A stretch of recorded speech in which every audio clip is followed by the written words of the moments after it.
If you watched my previous video, part 1 of this project history series, I documented my work up to the end of 2019.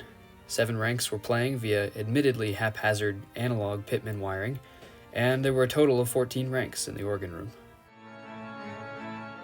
I had the DC power switched with one of the tow hooks on the console, and you can see the blower switch on the floor to the left of the pedal board.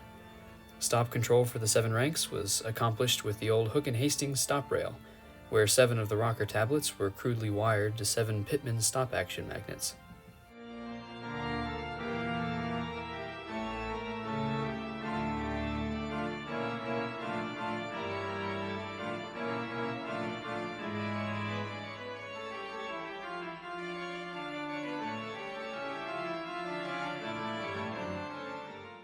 That December, we moved to a larger house. Among the benefits of the new house was more space for the organ, and the opportunity to locate it on the second floor overlooking the double-story listening area.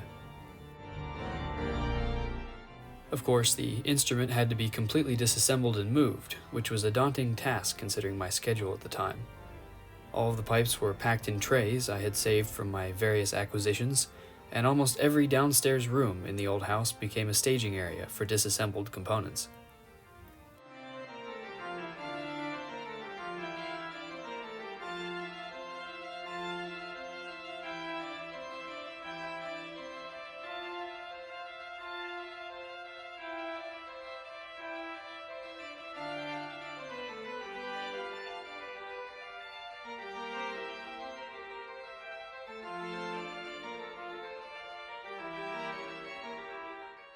Meanwhile, at the new house, I began reassembling the organ.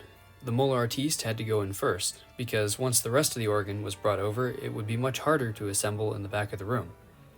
Learning from the previous times I had erected the small practice organ, I made sure to assemble the Artiste components in a feasible order, and I carefully cleaned everything before installing it. This was the first time I assembled the entire case of the Artiste. Because of height constraints at the old house, the top and back panels did not fit and were never installed.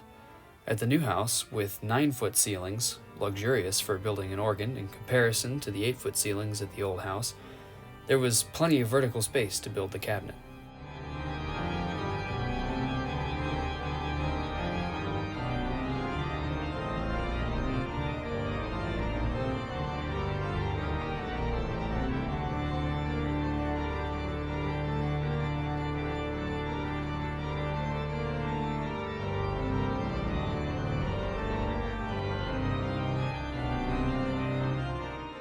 Unlike in the old installation, here the console would be downstairs in the listening area instead of right next to all the pipework.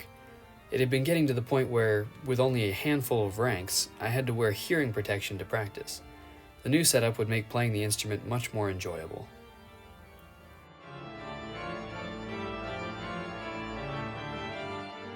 In the summer of 2020, I expanded the instrument once more. I had plans for a theater-style division, which would make the organ much more versatile. I purchased a Wurlitzer main chest and several ranks on 10 inches of pressure.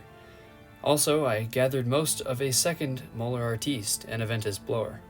In total, I now had 3 3/4 horsepower blowers, and the new organ chamber has 3 separate electrical circuits for them to run off of. I used the Moeller diapason from the second Artiste to replace damaged pipes in the first, and I plan to use the second viola as a Celeste rank for the first.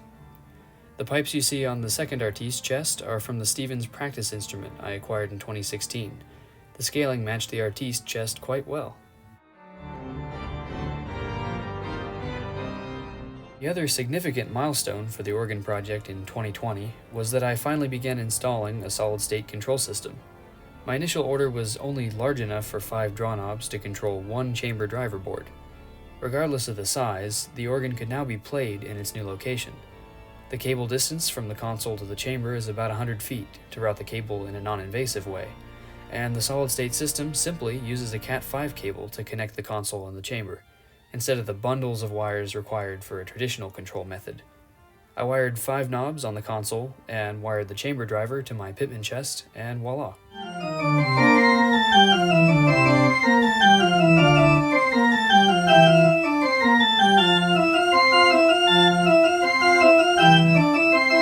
For the first time, the organ could play itself, and I could even control virtual organ software from the Kimball console through MIDI to practice during quiet hours with headphones.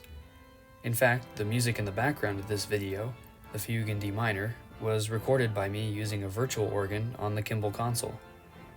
We've now made it to the beginning of 2021, and I'll pick up here next time. Thanks for watching.